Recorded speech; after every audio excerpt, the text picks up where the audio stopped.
అందరికీ మహిమ కలుగును గాక. మీ అందరికీ వందనం. ఈరోజు మన ఆదివారపు ఆరాధన. మన అంశం వచ్చి భయపడకము. ఏ విషయంలో కూడా మనము ఎలా ఉండాలి? భయపడకూడదు. ఎందుకంటే మనము దేవుడి బిడ్డలమై ఉన్నాం.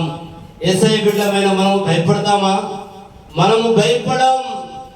మన జోలికి ఎవరైనా వస్తే భయపెడతాం. అంటే గొడవలకు వెళ్ళమని కాదు నా అభిప్రాయం. ప్రార్థనతో మీ జోలికి ఎవరన్నా రావడం అంటే ఏమిటి? సమస్యలు, బాధలు, ఇబ్బందులు, దరిద్రము, అప్పులు, చీకటి శక్తులు ఇవన్నీ మన జోలికి వస్తాయి. వీటిని మనం భయపెట్టే వారిలాగా ఉండాలి. మనం భయపడే వారిలాగా మనం ఉండకూడదు. కారణం ఏమిటి అంటే మనం ఎవరు? మనం దేవుడు బిడ్డలం, యేసయ్య పిల్లలం. యేసయ్య పిల్లలం. మనం భయపడతామా? మనము భయపడము. ఎందుకంటే ఆయన మన దేవుడై ఉన్నాడు కనుక ఆయన బిడ్డలమే మనం. ఎందుకంటే మనతో ఎవరుంటారు? మనతో మన నాన్న, మన యేసయ్య మనతో ఉన్నాడు కనుక మనకి భయం ఉంటుందా? ఉండదు. ఎందుకంటే మనం కనుక మనం చిన్నపిల్లలుగా ఉన్నప్పుడు మన నాన్న మనం చేయి పట్టుకొని నడిపిస్తున్నప్పుడు మనం భయపడతామా? ఏ మాత్రము కూడా భయపడం. కారణం ఏమిటి చెప్పండి? మనకి తోడుగా ఎవరున్నారు? మా నాన్న ఉన్నాడు. నన్ను చేయి పట్టి నడిపిస్తున్నాడు, నన్ను కాపాడుతాడు, నన్ను రక్షిస్తాడు. నా జోలికి ఎవరన్నా వస్తే మా నాన్న ఊరుకోడు అని ఏ విధముగా అయితే బలమైన నమ్మకంతో విశ్వాసంతో ఉన్నామో ఇప్పుడు కూడా నన్ను ఎవరు ఏమి చెయ్యలేరు. మనతో ఎవరున్నారు? మన యేసయ్య ఉన్నాడు. నా జోలికి వస్తే నా యేసయ్య ఊరుకోడు. నన్ను టచ్ చేస్తే నా యేసయ్య ఊరుకోడు. ఏ బాధ అయినా, ఏ వేద అయినా, ఏ అప్పు అయినా, ఏ దరిద్రమైనా, ఏ చీకటి శక్తులైనా మనల్ని టచ్ చేయలేవు. కారణం ఏంటంటే నీలో విశ్వాసం ఉండాలి. ఏమని విశ్వాసం ఉండాలి? నా జోలికి వస్తే నా యేసయ్య ఊరుకోడు అని బలమైన విశ్వాసం కలిగి ఉండాలి నువ్వు. ఎందుకనగా నిన్ను భయపెడతానికి ఎంతో మంది ఎన్నో విధాలుగా ప్రయత్నిస్తారు. అప్పులనే బాధలని మీదకు పంపిస్తారు, వ్యాధులనే బాధలని మీదకు పంపిస్తారు, దరిద్రమనే బాధలని మీదకు పంపిస్తారు, శత్రువులనే బాధలని మీదకు పంపిస్తారు. చీకటి శక్తులుగా నీ మీదకు వస్తాయి. నిన్ను భయపెడతానికి, నిన్ను భయపెట్టి యేసయ్య వైపు తిరగకుండా, యేసయ్యను ప్రార్థించకుండా, బైబిల్ చదవకుండా బాధల్లో కర్మల్లో కొట్టుకుపోయేటట్లు చేస్తానికి ప్రయత్నిస్తాయి. నువ్వేం చేయాలి అంటే బలమైన విశ్వాసం కలిగి ఉండాలి. మీరెవరు నన్ను టచ్ చేయలేరు. కారణం ఏమిటో తెలుసా? నా యేసయ్య ఉన్నాడు. నా తండ్రి, నా యేసయ్య నన్ను చేయి పట్టి నడిపించుచున్నా నా దేవుడు అని మనం బలమైన విశ్వాసంతో ఉండాలి. బాధలు నిన్ను రౌండ్ అప్ చేసినా నువ్వు ప్రార్థన చేయాలి. నీ దగ్గరకు వచ్చిన బాధతో కూడా స్తుతి చెప్పించగలిగి ఉండాలి. మనం యేసయ్య పిల్లలం కనుక ఏదైనా సరే, ఎప్పుడైతే నిన్ను ఆవరించిందో, ఏ బాధ అయినా, ఏ వేద అయినా, ఏదైనా సరే నువ్వు ప్రార్థన చేస్తే నిన్ను ఆవరించినందుకు అది కూడా స్తుతి చెప్పే తీరాలి. దయచేసి జ్ఞాపకం పెట్టుకోండి. మనం ఏం ఆపకూడదు? స్తుతి ఆపకూడదు. మనం ఏం ఆపకూడదు? ప్రార్థన ఆపకూడదు. మనం ఏం ఆపకూడదు? బైబిల్ చదవడం ఆపకూడదు. ఎందుకంటే అవి తట్టుకోలేవు. వాడి దగ్గరికి వెళ్తే మనతో కూడా ప్రార్థన చేపిస్తాడు అని భయపడిపోవాలి. అర్థమైందా? అందుకే నేనేం చెప్తున్నానంటే మీరు ప్రతి విషయంలో ప్రార్థన కలిగి ఉండండి. మీరు ప్రతి విషయంలో నమ్మకము కలిగి ఉండండి. యేసయ్య నీ నోటి నుండి వచ్చే ప్రతి మాట, నా నోటి నుండి వచ్చే ప్రతి మాట ఆయన వింటున్నాడు అని దయచేసి నమ్మమంటున్నా. ఎందుకంటే మన దేవుడు వింటున్న దేవుడు, మన దేవుడు మనల్ని చూస్తున్న దేవుడు. ఏ ఒక్కరిని విడిచిపెట్టే దేవుడు కానే కాదు గనక ప్రతి ఒక్కరు మొర ఆలకించి ఇచ్చే దేవుడు కనుక నీ విశ్వాసం రెట్టింపు అవ్వాలి. దేవుడు నా మొర ఆలకిస్తున్నాడు, నా యేసయ్య నా ప్రార్థన విన్నాడు. అంతే. బలమైన విశ్వాసం. నువ్వు చేయవలసింది ఏమిటో తెలుసా? నీకు ఏ కష్టాలున్నా, ఏ బాధలున్నా, ఎలాంటి సమస్యలున్నా ప్రార్థన మాత్రం నువ్వు విడవకు. ప్రార్థన చేయి. నా యేసయ్య నా మొర ఆలకించావు, యేసయ్య నా ప్రార్థన విన్నావు అని నువ్వు బలమైన విశ్వాసంతో ఉండు. మనం యేసయ్య బిడ్డలం ఎలా ఉండాలో తెలుసా? బలమైన ప్రార్థనతో కలిగి ఉండాలి. విశ్వాస వీరుల్లాగా మనము జీవించాలి. అందుకే మనలో ఏముండాలి? యేసయ్య పట్ల పరిపూర్ణ విశ్వాసం ఉండాలి, మంచి నమ్మకం ఉండాలి. మన హృదయంలో యేసయ్యకి స్థానం ఇవ్వాలి. మన పరిపూర్ణ హృదయాన్ని ఎవరికి ఇవ్వాలి? యేసయ్యకి మాత్రమే ఇవ్వాలి. అప్పుడు ఏం జరుగుతుందో తెలుసా? ఎవరు కూడా మన జోలికి రారు.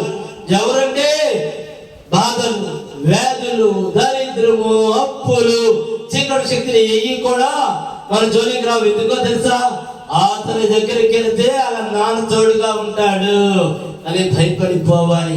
అంతగా భయపడిపోవాలంటే మనం ఎంత విశ్వాసం కలిగి ఉండాలి.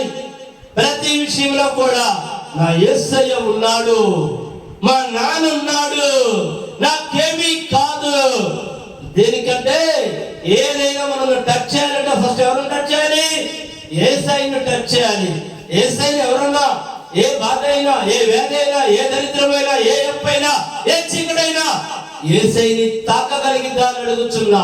తాకలేదు. కాబట్టి ఆయన తాకలేదు కనుక నిన్ను తాకలేదు. మనం పరిపూర్ణ విశ్వాసంతో ఉంటే మనం ఉండాలి. మనం చేయవలసినది ఏమిటి అనగా విశ్వాసం. ఎవరి పట్ల విశ్వాసం ఉండాలి? యేసయ్య పట్ల బలమైన విశ్వాసం ఉండాలి. యేసయ్య నాకేమీ కాదంటే ఇక ఏమీ కాదంటే మీరు దేనికి భయపడద్దు. మనం భయపడితే యేసయ్య పిల్లలమే కాదు, యేసయ్య పిల్లలమైన మనము భయపడకూడదు. ఎందుకంటే మనతో ఎవరున్నారు? మన యేసయ్య ఉన్నాడు. ప్రతి ఒక్కరిని చూస్తున్నాడు. దయచేసి నమ్మమని అడుగుతున్నా. నీ నాలుక నుంచి పలికే ప్రతి మాట యేసయ్య వింటున్నాడు. నమ్మకంతో ప్రార్థన చేయి, విశ్వాసంతో ప్రార్థన చేయి. ఆయన వింటున్న దేవుడు, నిన్ను చూస్తున్న దేవుడు, నిన్ను విడిచిపెట్టే దేవుడు కాదు మన యేసయ్య. దయచేసి ఇది గమనించి నువ్వేం చేస్తున్నా ఆయన చూస్తున్నాడు. నీ మనసులో ఆలోచన యేసయ్యకి తెలుసు. అందుకే చెడ్డ ఆలోచనలు మనకి వద్దు, మంచి ఆలోచనలే యేసయ్యకి ముద్దు. కాబట్టి మనం ఏం చేయాలి? మంచి ఆలోచనలు కలిగి ఉండాలి. యేసయ్యని నమ్మాలి, ప్రార్థన చేయాలి. నీ విషయం ఏదైనా యేసయ్యతో చెప్పు. ఆయన నీకు చేస్తానికి సిద్ధముగా ఉన్నాడు. ఆయన నిన్ను నడిపిస్తానికి సిద్ధముగా ఉన్నాడు. ఆయన నిన్ను కాపాడటానికి సిద్ధముగా ఉన్నాడు. ఆయన నీ దరిద్రం పోగొట్టడానికి సిద్ధముగా ఉన్నాడు. ఆయన నీ వ్యాధి తీసేస్తానికి సిద్ధముగా ఉన్నాడు. చీకటి శక్తులను నీ నుంచి తీసివేస్తానికి సిద్ధముగా ఉన్నాడు. నిన్ను మంచివాడుగా, నీకు మంచి ఆరోగ్యం ఇచ్చి, నీకు మంచి స్థితి ఇస్తానికి యేసయ్య సిద్ధముగా ఉన్నాడు. ఎప్పుడు? నువ్వు నమ్మినప్పుడు. అందుకే మనం నమ్మాలి, విశ్వాసంతో ప్రార్థన చేయాలి. అందుకే మనం ఎలా ఉండాలంటే విశ్వాసంతో ప్రార్థన చేయాలి. వాక్య భాగంలోకి వెళ్దాం. 2 సమయాలు 22, 33, 34 చదవండమ్మా.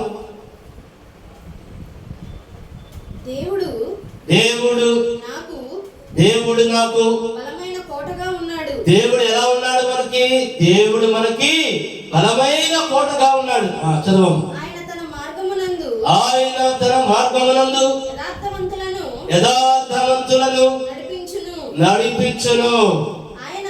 ఆయన నా కాళ్ళు జింక కాళ్ళ వలె చేయును. ఎత్తైన స్థలముల మీద నన్ను నిలుపును. మరోసారి చదవమ్మా ఫస్ట్ నుండి. దేవుడు నాకు బలమైన కోటగా ఉన్నాడు. ఒక్క నిమిషం. దేవుడు మనకి ఎలా ఉన్నాడు? బలమైన కోట. కోటని టచ్ చేసి కోటని దాటి ఎవరు ధర్మంలో అయితారు అనడానికి ఆయనే మనకి కోటగా ఉన్నాడు. ఆయన్ని దాటితే కానీ నీ దగ్గరికి ఏ బాధ అయినా, ఏ వేదైనా, ఏ దరిద్రమైనా, ఏ అప్పైనా, ఏ శత్రువైనా, ఏ చీకటైనా నీ దగ్గరికి రావాలి. ఆయన్ని దాటగలిగిందా? ఆయన మనకి ఎలా ఉన్నాడు? బలమైన కోట వలె ఉన్నాడు. కాబట్టి ఆయన మనకి అలా ఉండాలి అంటే మనం ఏం చేయాలి? బలమైన విశ్వాసంతో ఉండాలి. మనము బలమైన విశ్వాసం కలిగి ఉండాలి. నాలో యేసయ్య ఉన్నాడు, నాతో యేసయ్య ఉన్నాడు, నేను ఏమి చేస్తున్నా నా యేసయ్య చూస్తున్నాడు అని మనము భయపడాలి. దేనికంటే ఆయన మనల్ని చూచుచున్నా దేవుడు, ఆయన మనల్ని కాచుచున్నా దేవుడు, ఆయన మనల్ని రక్షిస్తున్నా దేవుడు. కాబట్టి మనం ప్రతి విషయంలో కూడా నా దేవుడు చూస్తున్నాడు అని మనం ఏ తప్పుడు ఆలోచనలో కూడా చేయకూడదు. ఎందుకంటే ఆయన మన చుట్టూ ఎలా ఉన్నాడు? ఒక కోట వలె ఉన్నాడు, బలమైన కోట వలె. ఎందుకున్నాడు? తన బిడ్డని మనల్ని రక్షించుకోవడానికి ఆయన అలా ఉన్నాడు. ఎందుకంటే యేసయ్య మనకి కాపుదలగా ఉంటే ఎవరు కూడా మనల్ని ఏమీ చెయ్యలేరు. ఇంకా కొంచెం చదువు. ఆయన తన మార్గమునందు యథార్థ కాలమా ఆయన తన మార్గమునందు యథార్థవంతులను నడిపించును. చూడండి, ఆయనకి ఎవరు కావాలి? యథార్థవంతులుగా. మనం గత జీవితం ఎలా ఉన్నా యేసయ్య కావాలని నువ్వు అనుకున్నప్పుడు, యేసయ్యని నమ్మినప్పుడు నీ జీవితం ఎలా మారిపోవాలి? యథార్థవంతులుగా మారిపోవాలి. ఎలా గత జీవితంలో నువ్వు తప్పులు చేసేవేమో, పాపాలు చేసేవేమో, అన్యాయాలు చేసేవేమో, అక్రమాలు చేసేవేమో, ఎప్పుడైతే నువ్వు యేసయ్యని నమ్మేవో, ఎప్పుడైతే యేసయ్య నీకు కావాలనుకున్నావో అప్పుడే యేసయ్య కూడా నువ్వు కావాలి. నీ పాపములు కడిగేస్తాడు. నీవు చేసిన ప్రతి పాపాన్ని కడిగేసి యేసయ్య ఏం చేస్తాడు? ఆయన రక్తంతో నిన్ను కడిగి తన హృదయానికి హత్తుకున్నప్పుడు నువ్వు ఎలా జీవించాలి? యథార్థవంతుడుగా. యేసయ్య కోరుకుంటుంది ఇదేమన్నా చదవమ్మా. ఆయన తన మార్గమునందు యథార్థవంతులను నడిపించును. నువ్వు ఎప్పుడైతే నీ బ్రతుకు మార్చుకున్నావో, నీవెప్పుడైతే నీ తప్పులు, నీ పాపాలు ఒప్పుకొని వాటిని వదిలిపెట్టావో యేసయ్య వదిలిపెట్టేస్తాడు. యేసయ్య నువ్వు అన్నాడు, వాటిని జ్ఞాపకం నువ్వు చేసుకోవద్దు, నేను చేసుకోను. నిన్ను నా బిడ్డ వలె నేను నిన్ను నడిపించుకుంటాను, నేను నిన్ను కాపాడుకుంటాను, నేను నిన్ను రక్షించుకుంటాను అని యేసయ్య మనతో ఉన్నప్పుడు మన జీవితం ఎలా ఉండాలి? యథార్థవంతుల్లాగా జీవించాలి. మనం యథార్థంగా ఉంటే మన యేసయ్యకి చాలా అంటే చాలా ఇష్టం. ఇంకా ముందుకెళ్ళమా. ఆయన నా కాళ్ళు ఆయన నా కాళ్ళు జింక కాళ్ళ వలె చేయును. ఎత్తైన స్థలముల మీద నన్ను నిలుపును. అంటే ఏంటి? అందరికన్నా అగ్రస్థానములో, అందరికన్నా పై స్థానములో, అందరికన్నా ఊహించినంత ఎత్తులో నిన్ను నేను పెడతాను అని యేసయ్య వాగ్దానం ఇచ్చిన దేవుడు. మన దేవుడి కనుక వాగ్దానం ఇచ్చాడంటే భూమి ఆకాశములు గతించిపోయినను ఆయన వాగ్దానము గతించిపోదు గనక ఆయన మనల్ని ఎక్కడ పెడతా అన్నాడు? ఎత్తైన స్థలములో. అవునా? అంటే మిగతా వాళ్ళందరికన్నా కూడా నిన్ను గొప్ప చేసేదను అని దాని అర్థం. అవునా కాదా? అందుకే మనం ఎలా ఉండాలి? నీతిమంతుల్లాగా ఉండాలి. మనం ఎట్లా ఉండాలి? మన నడక మంచిదై ఉండాలి, మన ఆలోచనలు మంచిగా ఉండాలి. యేసయ్యే నీకు ఏమి కావాలో నిన్ను అందరములో ఎక్కిస్తా, నేను అందరికైనా పైన కూర్చోబెడతా అని యేసయ్య వాగ్దానం ఇచ్చిన దేవుడు కాదా? ఇంకోసారి చదవమ్మా. దేవుడు నాకు బలమైన కోటగా ఉన్నాడు. దేవుడు ఎలా ఉన్నాడు? మనకి బలమైన కోటగా ఉన్నాడు. ఆయన తన మార్గమునందు యథార్థవంతులను నడిపించును. ఆయన ఆయన నా కాళ్ళు ఆయన నా కాళ్ళు ఆయన నా కాళ్ళు ఆయన నా కాళ్ళు జింక కాళ్ళ వలె చేయును. జింక కాళ్ళ వలె చేయును. ఎత్తైన స్థలముల మీద ఎత్తైన స్థలముల మీద నన్ను నిలుపును. నన్ను నిలుపును.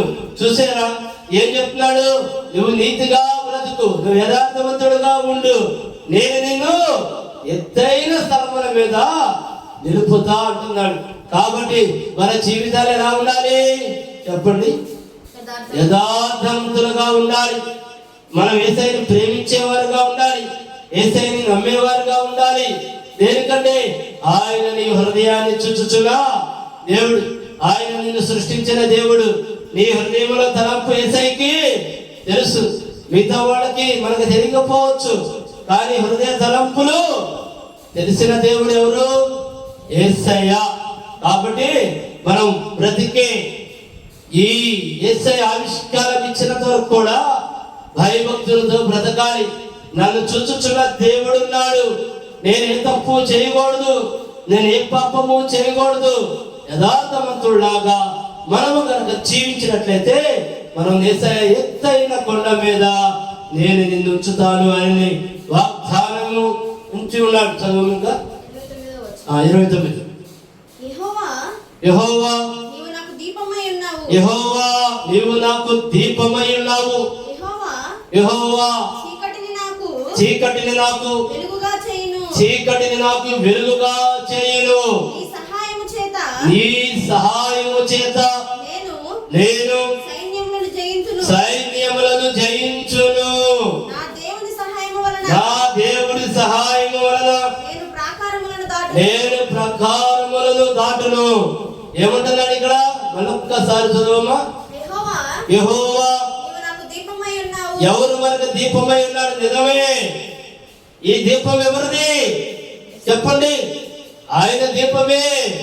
మనం జీవించున్నామంటే ఆయన జీవవాయువు జీవాత్మ మనలో ఉంది కాబట్టి మనము జీవించి ఉన్నాము కాదా?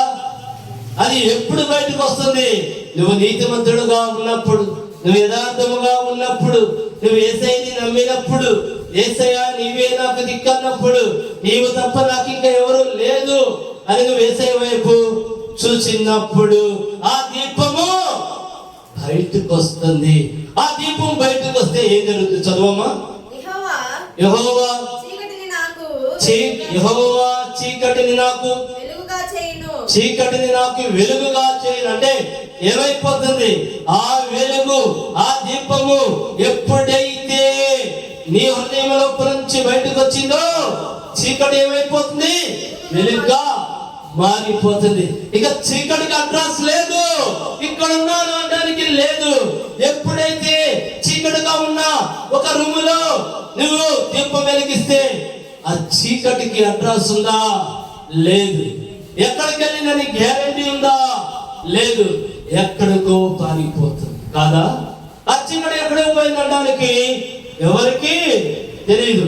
అందుకే నువ్వు ఎలాంటి బాధలలో ఉన్నా నువ్వేం చేయాలి అంటే ప్రార్థన చెయ్యాలి. నీ ప్రార్థన బలపడితే ఏం జరిగింది చెప్పండి? నువ్వు ప్రార్థనలో బలపడితే నీలో ఆత్మదీపాన్ని యేసయ్య ఇచ్చినప్పుడు చీకటి నీకు ఏమైపోయింది? చీకటి వెలుగుగా మారిపోయింది.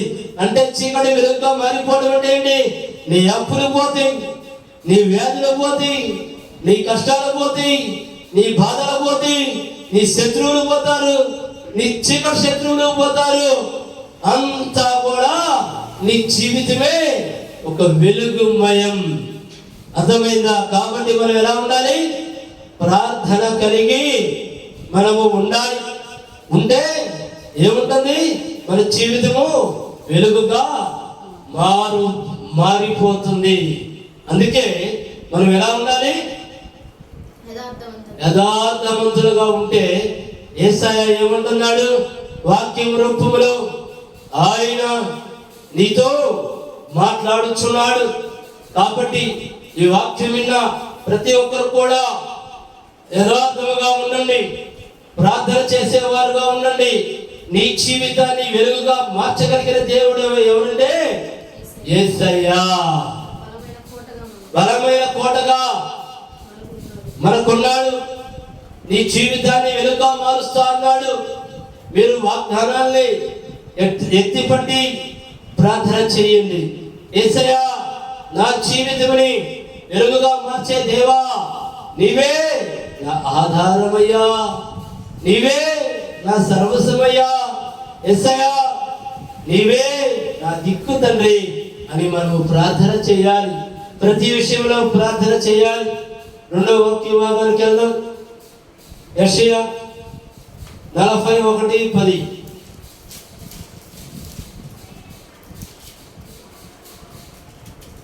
యెషయా 41:10. నేను నీతో చెప్పి ఉన్నాను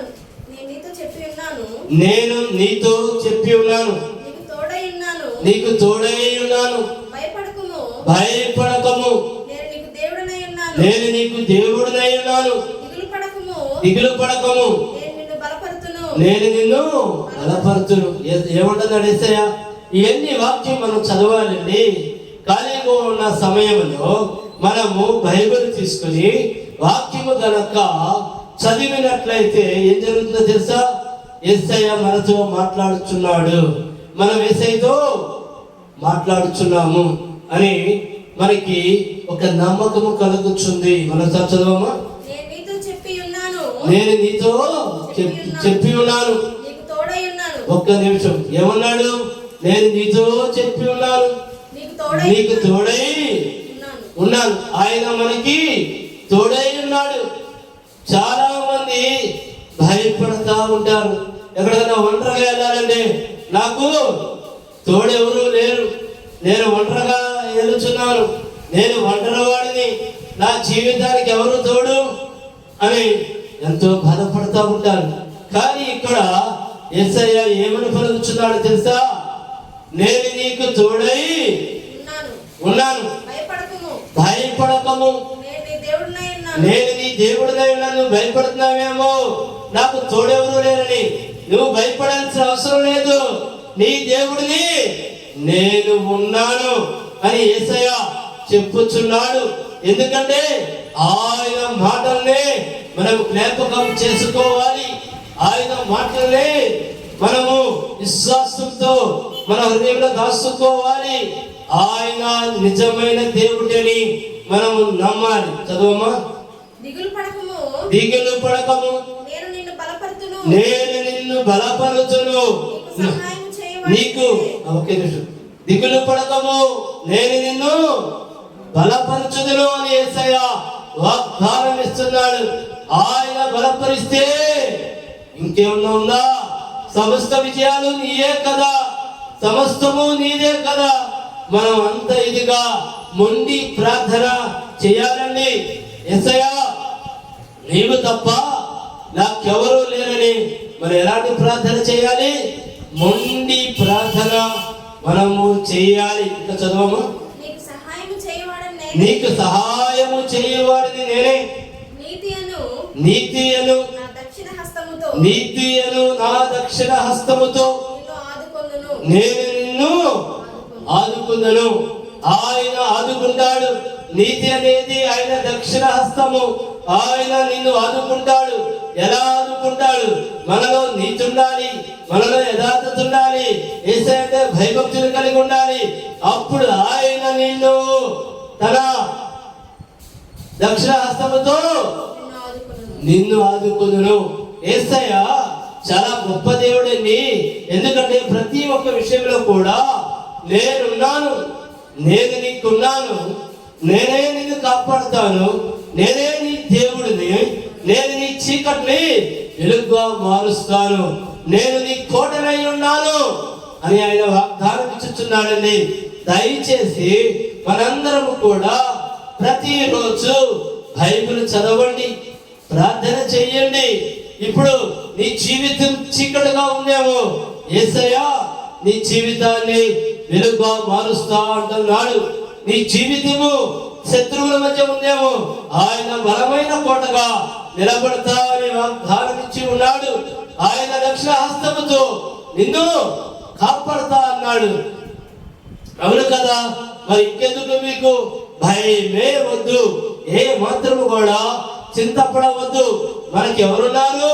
మనకి యేసయ్య నేను నీకున్నాను అని వాక్యం రూపంలో మనతో మాట్లాడుచున్న దేవుడై ఉన్నాడు కనుక. ఎందుకంటే ఈ రోజు మన అంశం ఏమిటి? భయపడకము. యేసయ్య మనతో ఉంటే ఇంకా మనకు భయం ఎందుకు? మనకన్నా భయమా? ఇన్ని విధాలుగా నేను నిన్ను కాపాడుతాను, నేను నిన్ను రక్షిస్తాను అని యేసయ్య వాక్యం రూపంలో మనతో మాట్లాడిన దేవుడు.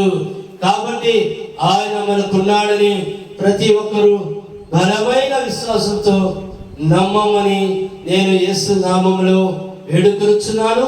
ఈ రోజు మన అంశము భయపడకము.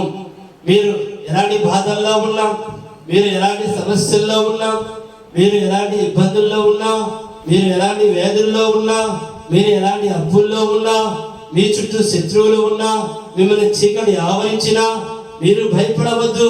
ఈ వాక్యము వినమంటున్నా. ఎందుకంటే యేసయ్య చెప్పి ఉన్నాడు, మీకున్న అన్నిటి గురించి ఈ రోజు వాక్యంలో యేసయ్య చెప్పి ఉన్నాడు. మిమ్మల్ని చీకటి కమ్మి ఉందా, మీ జీవితాన్ని యేసయ్య వెలుగుగా మారుస్తానని వాగ్దానం ఇచ్చిన దేవుడు. మీరు శత్రువులతో ఇబ్బంది పడుచున్నారా, మీకు ఆయన బలమైన కోటగా నిలబడతానని వాగ్దానం ఇచ్చిన దేవుడు. ఆయన దక్షిణ హస్తముతో మిమ్మల్ని కాపాడుతానని వాగ్దానం ఇచ్చిన దేవుడు. యేసయ్య మీకు ఈ రోజున మీతో మాట్లాడి మిమ్మల్ని ధైర్యపరిచిన దేవుడు, మీకు ధైర్యం ఇచ్చిన దేవుడు. మనం ఎలా ఉండాలప్పుడు? యథార్థవంతుల్లాగా జీవిద్దాం. దయచేసి సమయం సరిపోకపోవడం వల్ల ఈ వారము మనం ఇంతటితో ముగిద్దాం. రేపు వచ్చే వారము మరొక అంశములతో మళ్ళీ మనము ప్రార్థన చేసే మనందరం కూడా కలిసి ప్రార్థనలోకి వద్దాం. దయచేసి కథలు ముచ్చుకుంటే ప్రార్థన చేసుకుందాం. మా గొప్ప దేవ, మా యేసయ్య, మా తండ్రి, ఈ రోజు మీరు మాతో మాట్లాడి మాకు మీరు మంచి సందేశం ఇచ్చినందుకు, మాకు ధైర్యం ఇచ్చినందుకు, మమ్మల్ని రక్షిస్తారని తండ్రి మీరు మాకు అభయం ఇచ్చినందుకు దేవా మీకే సమస్త మహిమ కలుగును కాక. ఈ వాక్యం ఎంతమంది అయితే విన్నారో వారందరూ హృదయములు మార్చి తండ్రి, వారు హృదయంలో తండ్రి విశ్వాసముని తండ్రి బలపరిచి తండ్రి వారిని మీరు కాపాడమని నజరుడైన యేసు క్రీస్తు నామములో ప్రార్థించి అడిగి వేడుకొనుచున్నాను మా ప్రియ పరలోకపు తండ్రి. ఆమేన్, ఆమేన్, ఆమేన్. యేసయ్యకి మహిమ కలుగును గాక. మా అడ్రస్, మా మినిస్ట్రీ పేరు జీసస్ పవర్ టచ్ మినిస్ట్రీస్. మా అడ్రస్ మదర్ తెరీసా వీధి, ఐతా నగర్, తెనాలి, గుంటూరు జిల్లా. మా ఫోన్ నెంబర్ 9849844862. మీ అందరికీ వందనములు. యేసయ్యకి మహిమ కలుగును గాక.